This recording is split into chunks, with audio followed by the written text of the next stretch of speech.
તો આપણે વડીલોથી ચાલુ કરીએ તો જે લોકોની ઉંમર 60 વર્ષથી વધારે હોય એવો કોઈ આપણા આજુબાજુના ગામમાં કે વિસ્તારમાં કોઈ વડીલ રહી ગયો હોય તો એને વૃદ્ધ પેન્શન યોજના મળે છે. એ વૃદ્ધ પેન્શન યોજના માટે માત્ર ને માત્ર એને CHC એટલે કે સાગબારા દવાખાનાના ડોક્ટરનો ઉંમરનો દાખલો લખાવવાનો હોય છે અને વૃદ્ધ પેન્શનમાં આધાર કાર્ડ, જાતિનો દાખલો, BPL હોય તો BPL અને એના જે કંઈ પણ પુરાવા હોય એ બેંક પાસબુક સાથે જોડીને મામલતદારમાં જમા કરો એટલે વૃદ્ધ પેન્શન યોજના દાદા હોય દાદી હોય એમને મળી શકે છે. બીજું કે આપણે ત્યાંથી કોઈ બેન વિધવા હોય, નિરાધાર હોય તો વિધવા પેન્શન યોજના ચાલે છે. એની ઓફિસ મામલતદારમાં છે. જ્યાં પણ જરૂર હોય ત્યાં તમે મને કહેજો. મામલતદારની સામે જ આપણું કાર્યાલય છે અને કાર્યાલયમાં અમારા કાંતિભાઈ જે છોકરો સવારે 10 થી લઈને સાંજે 5 વાગ્યા સુધી બેસે છે, પંકજ નરવાડીથી એ છોકરો પણ ત્યાં જ હોય છે. તમને તમામ પ્રકારના માર્ગદર્શન મળશે, તમામ પ્રકારના ફોર્મ પણ ભરી આપશે. તો એક તો વૃદ્ધ પેન્શન યોજના કોઈ બાકી હોય તો જોઈ લેજો. વિધવા પેન્શન યોજના તમારા આજુબાજુમાં કોઈ બાકી હોય તો એ તમારે જોઈ લેવાનું. એવી જ રીતે બીજી યોજનાઓ જે હાલના તબક્કે ચાલે છે કે અનેક જાતની યોજનાઓ છે. થોડીક યોજનાની હું માહિતી આપું. મેન યોજનાઓ છે. દાતરડી થી લઈને, આમ જોવા જઈએ તો દાતરડી થી લઈને ટ્રેક્ટર સુધીની યોજનાઓ ખેતીવાડીમાં પણ મળે છે. તમામ યોજના, ફેન્સિંગ વાળની યોજના હોય, દવા છાંટવાના પંપની યોજના હોય, સબમર્સિબલ પંપની યોજના હોય, એન્જિનની યોજના હોય, આપણે જે સનતવાળા હોય એમને સોલારની યોજના હોય, તો તમામ પ્રકારના યોજનાનું માર્ગદર્શન અમારી ઓફિસે અમારા થકી તમને મળશે. અને એની સાથે જેમ આવાસની યોજના ચાલુ થાય તો આવાસ માટે પણ આ વર્ષે પોર્ટલ ચાલુ થવાનું છે, એનું જીઓ ટેકિંગ ચાલુ થવાનું છે. જે પણ લોકોને અત્યાર સુધી આવાસો નથી મળ્યા એને પણ આપણે પંચાયત લેવલથી એનું ઓનલાઈન કરીને એનું જીઓ ટેકિંગ કરીને આખી યાદી આ વર્ષે ટૂંક સમયમાં સરકાર જાહેર કરવાની છે ત્યારે આપણે આવાસનું પણ ભરવાનું થશે. જે પણ લોકો આજુબાજુના ગામમાંથી, સરકારે તો આપણા ગામોને બધાને નલ સે જલમાં બધા ઘરે પાણી આવે છે એમ જાહેર કરી દીધું છે. એટલે મને ખબર છે ત્યાં સુધી નળમાંથી પાણી આપણે ત્યાં હજુ આવતું નથી. આવતું ને? બેનો બોલતા નથી. આવતું હોય તો કહેજો. નહીં આવતું ને? તો સ્થાનિક જે પણ આપણા આગેવાનો છે અહીંયા બેઠા છે એમનો સંપર્ક અને મારો સંપર્ક તમે કરજો. એકી સાથે બધાના તો નહીં થાય પણ બે ચાર મિની જલ દ્વારા એક ફળિયામાં એ રીતનું પણ આપણે કરીશું. કોઈ જગ્યાએ RCC રોડનું કામ પેન્ડિંગ હશે, કોઈ ફળિયામાં નાળાનું કામ પેન્ડિંગ હશે, એ પણ આપણે કરીશું. કોઈ જાહેર જગ્યા પર પેવર બ્લોકનું કામ પેન્ડિંગ હશે તો એ પણ તમે મને ધ્યાન દોરજો, એ પણ આપણે કરીશું. કોઈને ખેતીવાડી માટેના બોરવેલની યોજના જે મર્યાદિત હોય છે પણ એવા કોઈ હોય એક ગામમાં 4-5 તો એ પણ અમારા ધ્યાન પર મૂકજો. એ ખેતીવાડીના બોરવેલના આયોજનમાં પણ 7-12 ને તમામ પ્રકારના ડોક્યુમેન્ટ જોડીને બોરવેલની પણ આપણે યોજના, હમણાં ગુજરાત પેટર્નનું અમારે ગયા ગુરુવારે જ અમારું આયોજન ગયું. તો એ પ્રકારનું પણ કોઈ હોય તો આજુબાજુમાં જે પણ આપણા આગેવાનો છે એને ધ્યાન દોરજો. જેટલું જેમ થશે તેમ આપણે પ્રયાસ કરીશું. બીજું, મહિલાઓ માટે મરઘા પાલન યોજના છે. તમે જો મહિલાને થાય કે મારે મરઘા પાળવા છે તો મરઘા પાલનની પણ આખી યોજના છે. મહિલાઓને એમ થાય કે મારે બકરા પાલન કરવું છે તો બકરાની પણ યોજનાઓ છે. માનો કે તમારે નાના પાયે બકરા પાલન કરવું છે તો 10 બકરી અને 1 બકરો આખું યુનિટ આવે છે એ તમને મળે. તમારે મોટા પાયે બકરા પાલન કરવું છે તો 40 બકરી ને 4 બકરા એ આખું યુનિટ આવે છે, એ પણ તમે કરી શકો છો.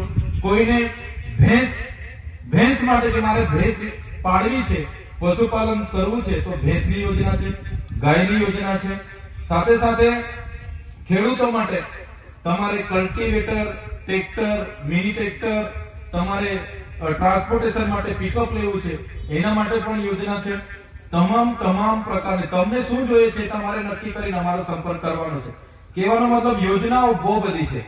મોબાઈલ, કોઈ ખેડૂતને જો ઈચ્છા થાય કે હવે મારે સ્માર્ટ મોબાઈલ લેવાનો છે તો એ મોબાઈલની પણ યોજના છે. ખેડૂત તમે હોવા જોઈએ, તમને સ્માર્ટ મોબાઈલ માટે પણ સહાય મળી શકે છે, એની પણ યોજના હાલ છે. એવી રીતે તમારે શિયાળુ પાક માટે ઘઉંનું બિયારણ જોઈએ, શિયાળુ પાક માટે ખાતર જોઈએ, કોઈ કીટ જોઈએ, ચણા જોઈએ, તમામ પ્રકારના નિદર્શનોના કીટોની પણ આજે ચાલુ છે યોજનાઓ. તેવી રીતે અનેક યોજના છે. વિદ્યાર્થીઓ જે લોકો ભણી ગણીને, જે યુવાનો ઘણા, આપણે તો પહેલેથી બધાના મગજમાં એવું હોય છે કે આપણો છોકરો નોકરી જ લાગવો જોઈએ, નોકરી લાગવો જોઈએ, નોકરી લાગવો જોઈએ. આપણે એ રીતના જ ભણાવીએ કે ભાઈ ખાનગીમાં ભણાવીએ, ઇંગ્લિશ મીડિયમમાં મૂકીએ, મિશનમાં મૂકી આવે, કોઈ બહાર મૂકી આવે, કોઈ સુરત મૂકી આવે, કોઈ બરોડા મૂકી આવે કે ભાઈ અમારો છોકરો નોકરી લાગવો જ જોઈએ, લાગવો જ જોઈએ, લાગવો જ જોઈએ. આપણે પણ માનીએ છીએ કે નોકરી લાગવો જ જોઈએ, પણ એટલી બધી નોકરી, સરકારી નોકરી લાગે એવી વ્યવસ્થા નથી. બધા જ છોકરાઓને સરકારી નોકરી લાગે એવી વ્યવસ્થા નથી. ત્યારે મારા યુવાન મિત્રોને કેમ છું કે ઘણા સારા બિઝનેસના રસ્તાઓ છે.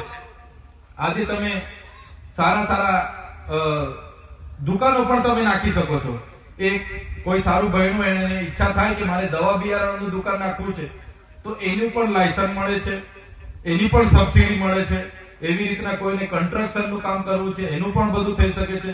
કોઈને હેર સલૂનનું કરવું છે, કોઈને શેરડી પિલાણનું મશીન લાવવું છે, એની માટે પણ સહાય છે. કોઈને મહિલાને થાય કે મારે બ્યુટી પાર્લરનું કરવું છે, તો એના માટે પણ તાલીમ મળે છે. સીવણ મશીન જોઈએ તો એના માટે પણ તાલીમ મળે છે. કહેવાનો મતલબ કે યોજનાઓ તમે શું કરવા માંગો છો એના પર છે. મહિલા મંડળ તમારું તૈયાર થાય, મહિલા મંડળ નારી કેન્દ્ર બનાવવા માંગે કે મહિલા મંડળ દૂધ મંડળ બનાવવા માંગે, એની માટે પણ આખી જોગવાઈઓ છે. એટલે જ્યાં પણ જરૂર લાગશે તો તમામ લોકો તમને જે પણ રજૂઆતો હોય તો અમારી સમક્ષ લાવજો. અમે તમારા માટે જ છે. તમે જે પણ કહેશો, જ્યાં પણ અમને ખબર હશે તો અમે માર્ગદર્શન આપીશું. ક્યાંક અમને ખબર નહીં હશે તો અમે ઉપર વહીવટમાં બેસેલા અધિકારીઓને પૂછીને પણ એમાં તમને માર્ગદર્શન આપીશું. એટલા માટે જ આપણે સંકલનની બેઠકો રાખીએ છીએ. કરાવો એનું થઈ ગયું તો તમને પાછા કહેશે કે ભાઈ તમારા નામમાં પાછળ સુધારો કરાવી લાવો. એ કરાવી આવો પાછા કે તમારી જન્મ તારીખ નથી એ લખાવી લાવો. થાય છે કે નથી થતું? મારી બહેનો, મારા વડીલો, મારા યુવાનો, આ આખું વર્ષ નથી ખેતરમાં જવાતું, નથી મજૂરી જવાતું કે નથી કામ ધંધે જવાતું. સરકાર કોઈને નવરા રાખવા માંગતી નથી. તમે નવરા પડો તો સરકારને પૂછો ને ભાઈ અમારું ઝૂંપડું ક્યારે આવવાનું છે. તમે નવરા પડો તો પૂછો કે ભાઈ નળમાં પાણી ક્યારે આવવાનું છે. તમે નવરા પડો ત્યારે પૂછો કે ભાઈ રોડ મંજૂર થવાનો તો કેમ નથી થતો. તમે નવરા પડો ત્યારે આંદોલન કરવા જાઓ કે ભાઈ આ રોડ આવે છે નવો, અમારા જમીનનું હું વળતર આપવાના, અમને કેવો. હવે સરકારને ખબર છે કે આ નવરા પડે એટલે આવે આ રોડ માટે લઈને, એમને નવરા નથી રાખવાના, ચાલુ રાખો. આ પથે ને બીજું કઈ લઈને આવશે, આ પૂરું થશે ને બીજું કઈ લઈને આવશે. તમે વિચાર કરો, તમે ગામના અને દેશના નાગરિક છો, એ સાબિત કરવા માટે સરકાર કેટલું જાતના જફા કરાવે છે. આ તો 3 દાખલા આપ્યા, આધાર કાર્ડ, રેશન કાર્ડ ને કટિયાના દાખલા આપ્યા. તમે અહીંયા જીવો છો, તમે ભારતના નાગરિક છો, તમે સાગબારા તાલુકાના સીમાઅમલી ગામના જીવતા છો, એના માટે તમારા પર કેટલા પુરાવા જોઈએ તે તમને કેમ છું જરા ધ્યાનથી સાંભળજો. પહેલા તો જન્મનો દાખલો જોઈએ. સાચી વાત છે કે ખોટી વાત છે? ધ્યાનથી સાંભળજો. સરકાર શું ધંધા કરાવે છે તે તમને કેમ છે.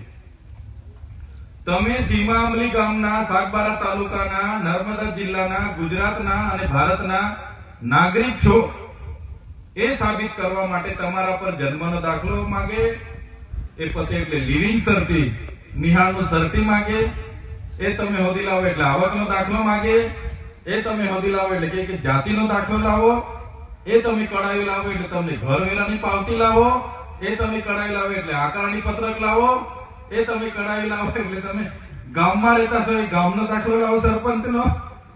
થાય છે કે નથી થતું? તમે આધાર કાર્ડ લાવો, રેશન કાર્ડ લાવો, 7/12 લાવો, પાન કાર્ડ લાવો, પાસપોર્ટ લાવો. તમારો પોતે જીવતા છો એનો બી હયાતીનો દાખલો માંગે છે કે નથી માંગતા? અલ્લા ભાઈ જીવતો છું તો જ ઓફિસે આવું છું ને, એને શું દાખલો આપવાનો હોય? આ સરકારના નિયમો છે. ભાઈ તમે જીવતા છો ને એ હયાતીનો દાખલો લખી લાવો, તમે લગ્ન કર્યો એનો દાખલો લખી લાવો. એટલા જાતના દાખલા માગે. આપણા લોકો અડધા તો એમાં જ અટવાય પૂરા થઈ જાય, અડધા થઈ જાય ભાઈ હવે નથી જોઈતું લઈ જતું. સાચી વાત છે કે ખોટી વાત છે? બધાની સહમતી લાવો. કેટલા ભાઈ બહેન હતા, કેટલી જાતની જફામારીમાં આપણે આજે જીવીએ છીએ, કેટલી જાતની જફામારી સરકારો કરાવે છે. વિચાર કરો, આ એફિડેવિટ લાવો, જીએસટી કરાવો, જીએસટી ભરો છો કે નહીં, ફાઇલ રિટર્ન કરો છો કે નહીં, પાન કાર્ડ ભરો છો કે નહીં, અનાજ તમે લેવ છો, કેટલા જણ છો? અરે આપણો માણસ આટલું લિસ્ટ 50 લિસ્ટ બનાવે તો ભાઈ કાગળિયા દુ ઘટે. જાતિના દાખલામાં ગયેલા છો ને તમે? કે છે કે તમારે 3 પેઢીના તમારા બાપ દાદાના 30 લઈને આવો તો જાતિનો દાખલો મળશે. કે છે કે નથી કહેતા? તો આપણે 3 પેઢીના હવે બાપ દાદાના તે વખતે આપણા ભણ્યાનો તો કામ હોદવા જવાનું. તો આ સરકારની નીતિ છે કે ભાઈ માણસોને ગોળવો. મારી બહેનો થોડી ઘરેથી બહાર ના નીકળે તો પછી આંગણવાડીને હોપે આશા વર્કરને કહે કે ભાઈ બહેનોને લઈને શાકબારા મીટિંગમાં આવો, બોલાવી જાય છે ને. તો બધું ચાલુ ને ચાલુ ચાલુ ને ચાલુ, કોઈ ઉદ્ધાર આપણું થતો નથી. એટલા માટે અમે તમારા ગામમાં આવ્યા છે કે તમને પણ રૂબરૂ મળીએ. તમારા જે કામ, તમારા અમને લગતા જે કઈ રજૂઆત, તમારા વર્ષો જૂના પડતર પ્રશ્નો અમારા સમક્ષ લાવો. તમે બહુ જાતની યોજનાઓ છે, પણ તમને કીધું એમ આટલા પુરાવા કરીને આ લોકો આપણા સુધી આવવા નથી દેતા. ત્યારે આજે હું ધારાસભ્ય તરીકે જીત્યા બાદ આજે 2 વર્ષ થવા આવ્યા છે. તમારી રૂબરૂમાં હું આવ્યો છું. અહીંયા 5-10 ગામના જે પણ લોકો છે, તમને મારે બીજી કોઈ ભાષણબાજી નથી કરવાની, પણ આ બધા જે પ્રશ્નો ચાલે છે એની કરતા આપણે રૂબરૂ મળીને મારા સમક્ષ જે કંઈ પણ તમારી રજૂઆતો હોય તમે મને આપી શકો છો તાત્કાલિક ધોરણે. હું તો કોઈ એવો અલીબાબા નથી કે આજે ચમત્કાર કરું બધાને ઝૂંપડા એ જ આપી જતો રહે, બધાને બોર મોટર એ જ આપી જતો રહે, એવું નથી. પણ તમારા પરથી જે પણ પ્રશ્નો બધા આવશે એ બધા હું નોંધ કરું અને જેમ જેમ યોજના કે જેમ મારી ગ્રાન્ટો સેટ થાય એમ બધા ગામમાં 2-4 બોર મોટરો હોય, 2-3 આરસીસી ના રોડ હોય, 2-3 બીજા કોઈ કામ હોય, મિની જલધારા હોય, ઝૂંપડાના ફોર્મ કઈ રીતના ભરાય, એ બધું આપણે ચર્ચા કરીએ તો ખબર પડે. નહીં તો તમે મૂંઝવાયા કરો, હું મૂંઝવાયા કરું તો એનો કોઈ મેળ આવવાનો નથી. તો શરૂઆત આપણે હવે કરીએ કે કઈ પ્રકારના કામોનો લાભ તમને હાલના તબક્કે મળે. જે રસ્તો આવી ગયો છે એ ફેઝ 2 માટેનો રસ્તો અહીંથી પસાર થવાનો છે. ત્યારે એની પણ જમીન સંપાદનની કામગીરીની તજવીજો ચાલે છે, તમે બધા જાણો છો.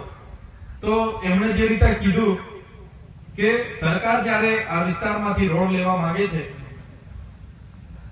આપણા ખેતરમાંથી જયારે જમીનો જાય છે એ જમીનો સંપાદન થાય છે, તો હાલમાં તો આપણે એક નથી એટલે સરકાર એના રીતે કામ કર્યા કરે છે. એને જ્યાં જરૂર પડે છે એ ખેડૂતને મળે છે, એને કહે છે આટલેથી આટલે સુધી જમીન જશે, જે ગામમાં જરૂર પડે છે એ ગામમાં જાય છે. કેમ કે આજે આપણી એકતા નથી, પણ જે દિવસે આપણે બધા એક થઈશું, આપણી એકતા રહેશે તો સરકારને પણ આપણે પછી અધિકારી પ્રાંત હોય, જમીન સંપાદન અધિકારી હોય, એને પણ તમારી બધા ખેડૂતોની એકતા હોય તો આપણે બોલાવી શકીએ. માર્ગ અને મકાન વિભાગના અધિકારીને પણ બોલાવી શકીએ અને એને ચોખવટ કરાવીએ કે ભાઈ તમે શેના માટે આજ અમારી જમીન માંગી રહ્યા છો? અગર માંગી રહ્યા છો તો એનું શું વળતર આપવા માંગો છો? અંદર કૂવો આવે છે, જમીનનું શું વળતર આપવાના છો? કૂવાનું શું વળતર આપવાના છો? કોઈનું કાચી અડાડી તૂટે છે એનું શું વળતર આપવાના છો? કોઈનું પાકું મકાન તૂટે છે એનું શું વળતર આપવાના છો? કોઈનું બોર જાય છે એનું શું વળતર આપવાના છો? એ બધું આપણે ક્યારે પૂછી શકીએ? જ્યારે તમારી બધાની એકતા હોય અને અમને કેવું કે આપણે આ બાબતે આ તજવીજ ચાલે છે, ધારાસભ્ય શ્રી તમે પણ આવો, આપણે બેહીને આ નિરાકરણ લાવવું પડશે. તો અમે પેલા અધિકારીઓને બોલાવીએ કે ભાઈ તમે આવો, આવું મંડપ બેહાડીએ, જમણવાર રાખીએ, બેહાડીને કે એક ભાઈ આ ખેડૂતોની જમીન તમે લેવાના છો, શેના માટે લેવ છો, શું વળતર આપવાના, એ પેલા ચોખવટ કરો. પછી આ ખેડૂતો સહમતિ આપશે પછી તમને જમીન મળશે. નહીં સહમતિ મળે તો તમને અમે જમીન આપીશું નહીં. એ કહેવું પડે પણ તમારી બધાની એકતા હોય ત્યારે. સીમામલી વાળા કહે છે કે રોજે વાળાનું ચાલે છે, ચાલવા તો આપણે શું લેવા દે, આપણું ચાલશે. તારે ભવરી સાવર વાળા કહે છે કે એમની જમીન જાય છે, આપણે શું લેવા દે. ત્યારે પછી કોઈનો મેળ પડવાનો નથી. બધા એક થઈને બેસવું પડે તો જ આ લોકોને બોલાવીને આપણે કરી શકીએ. ફેઝ 1 જયારે પાટલામાં સુધી આવતો હતો ત્યારે મોહપાડા, ટાંકણી, ડાબકા, પાટલામાં બધા જ 6 ગામના ખેડૂતો મારી પાસે આવ્યા હતા અને મોહપાડા ખાતે એ અધિકારીઓને અમે બોલાવ્યા હતા અને બેઠા અને જે બાયપાસ હતું બધું રદ કરાયું અને ડાયરેક્ટ રોડ પરથી અમે ફરી નકશો બદલાવીને કરાયું. ત્યારે લોકો અહીંયા સુધી આવેલા છે. એટલે આપણે બધા એક થવું પડે, બેસવું પડે, ત્યારે આ પ્રશ્નોનું નિરાકરણ આવે. સાથે સાથે પ્રશ્નો તો ઘણા પડતર પ્રશ્નો છે અમારા લેવલે. એમાં આવા રોડ રસ્તાની બાબતો હોય, વિકાસની બાબતો હોય, અમે અવારનવાર બોલતા હોઈએ છીએ, વિડીયો પણ તમે જોતા હોઈએ છીએ, એટલે એમાં વિશેષ કંઈ કહેવાનું નથી. આજે તો સંકલન સમિતિની બેઠકો છે, સાથે સરકાર સામે પણ અનેક વર્ષો જૂના પડતરો પ્રશ્નો સામે અમે લડીએ છીએ. તમે જાણો છો, સરકાર જે વિકાસની વાતો કરે છે, છતાંય આપણા બાજુ ઘણી શાળાઓમાં શિક્ષકો ન હોવાના કારણે, ઘણી જગ્યાએ આપણને સિંચાઈનું પાણી ન હોવાના કારણે, ઘણી નવી વસાહતો અહીંયા જયારે ઉકાઈની આવી છે એને પણ હજુ પૂરતું વળતર કે પૂરતું જમીન સામે જમીન નથી મળી. એવા અનેક પ્રશ્નો છે. હમણાં જ વિદ્યાર્થીઓ માટે જે પોસ્ટ મેટ્રિક શિષ્યવૃત્તિ હતી, છેલ્લા કેટલા વર્ષોથી ડિપ્લોમા, જીએનએમ નર્સિંગ હોય, બીએસસી નર્સિંગ હોય, બીએ હોય કે તમામ લોકોને જે સ્કોલરશીપ મળતી હતી, હમણાં સરકારે બંધ કરી છે. એની સામે પણ અમે લડીએ છીએ. સાથે હમણાં રાજપીપળામાં પણ એક સંસ્થાએ 400 જેટલા વિદ્યાર્થીઓના ડોક્યુમેન્ટ ઉઘરાવીને છેતરપિંડી કરી, એની સામે પણ લડીએ છીએ. દાહોદમાં કંઈ થાય એની સામે લડીએ છીએ. એટલે લડત તો ચાલુ જ છે, ક્યાંય અટકવાનું નથી. એ તો ચાલવાનું છે, કેમ કે આઝાદીના 78 વર્ષ થઈ ગયા, આજે પણ આપણા લોકોને ન્યાય નથી મળતો. એટલે લડવું પડે, બળવું પડે. ને સાથે સાથે અમને પણ શોખ નથી થતો. અહીંયા અમે લેટ એટલા માટે આવ્યા કે આજે મામલતદારમાં અમારે જે 501 લોકો રાતના 2-3 વાગ્યા આવીને ઊંઘી રહેલા પેલા રજીસ્ટ્રેશન કરાવવા માટે. એટલે સવારે હું જેવો ઓફિસે 9-9:30 વાગે આવ્યો તો એ જેટલા મામલતદારમાં હોઈ રહેલા બધો મોરચો લઈને મારા ઓફિસે આવ્યા. આખો મોરચો લઈને આવ્યા. મને કે આનું નિરાકરણ લાવો, બાકી અમે તાળા મારી દઈશું. મેં કીધું મેં બી આવું છું તાળા મારવા માટે, ચાલો. પછી ગયા, મામલતદારને બોલાવ્યો, પ્રાંતને બોલાવ્યા, કલેક્ટરને મેં ફોન કર્યો. મેં કીધું હમણાં લોકોનું નિરાકરણ લાવો, બાકી અમે ખંભાતી તાળા લાવ્યા છે, હમણાં મારીને ચાલ્યા કરો. એટલે તમે પછી જાણો તો એ લોકોએ ફરી તાત્કાલિક 2 કીટો મંગાવી ફરી ચાલુ કર્યું. એટલે ઉઠીએ તારના સવાલો છે, ઉઠીએ તારના પ્રશ્નો છે, પણ એમાંથી આપણે કઈ રીતના આપણી અનુકૂળતાએ રહેવાનું એ આપણે આગળ વધવું પડશે. ત્યારે મિત્રો, સંકલન સમિતિની આજની બેઠક હતી. આ બેઠકમાં તમારા જે કંઈ પણ પ્રશ્નો હોય, આમ દેખાય છે બધી અમારી સાથેની આખી ટીમ જ છે. આમાંથી કોઈને પણ તમે કહેશો કે મારે આ પ્રશ્ન છે એનું નિરાકરણ લાવવાનું, તો હું પણ અહીંયા છું. હજુ પણ અડધો કલાક અહીંયા જ અમે બેસવાના છે. તમારા જે કંઈ પણ પ્રશ્નો હોય મારી સુધી આવો, મને પહોંચાડો, અને એ પ્રશ્નોનું નિરાકરણ આપણે કઈ રીતના લાવીશું એ આગળ આપણે વધવાનું છે.